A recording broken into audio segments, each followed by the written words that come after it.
Today's Bible reading is taken from Book of Deuteronomy, chapter 26, verses 4 to 10. Second reading, Romans chapter 10, verses 8 to 13.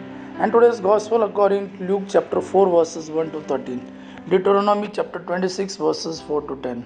Moses said to the people, "The priest shall take the baskets of first fruits from your hand and set it down before the altar of the Lord your God. And you shall make response before the Lord your God.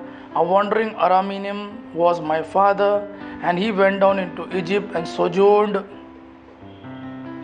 there, few in number, and there he became a nation, great, mighty, and populous. And the Egyptians treated us harshly and humiliated us and laid on us hard labor.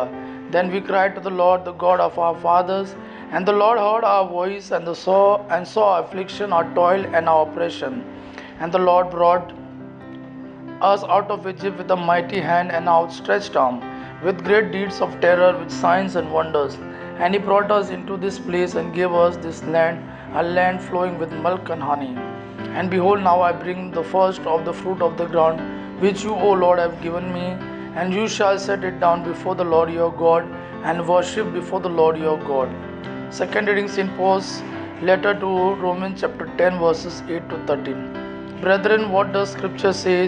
The word is near you, in your mouth and in your heart. That is the word of faith that we proclaim. Because if you confess with your mouth that Jesus is Lord, and believe in your heart that God raised him from the dead, you will be saved. For with the heart one believes and is justified, and with the mouth one confesses and is saved. For the Scripture says, everyone who believes in him will not be put to shame.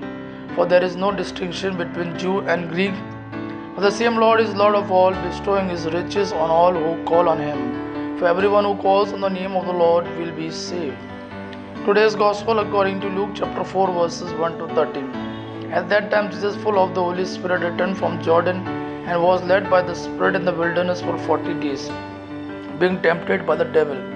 And he ate nothing during those days, and when they were over, he was hungry.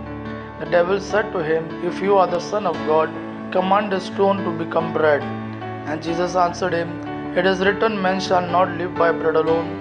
And the devil took him up and showed him all the kingdoms of the world in a moment of time, and said to him, "To you I will give all this authority and their glory, for it has been delivered to me, and I will give it to him whom I will.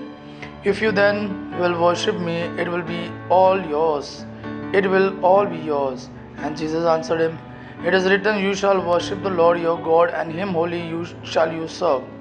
Then he took him to Jerusalem and set him on the pinnacle of the temple and said to him, "If you are the Son of God, throw yourself down from here, for it is written, he will command his angels concerning you to guard you, and on their hands they will bear you up, lest you strike your foot against a stone."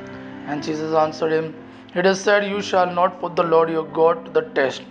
And when the devil had ended every temptation, he departed from him until an opportune time. Gospel of our Lord Jesus Christ. Praise the Lord Jesus Christ. May God our Father and His Son Jesus fill you with His mercy, peace, and love. Amen.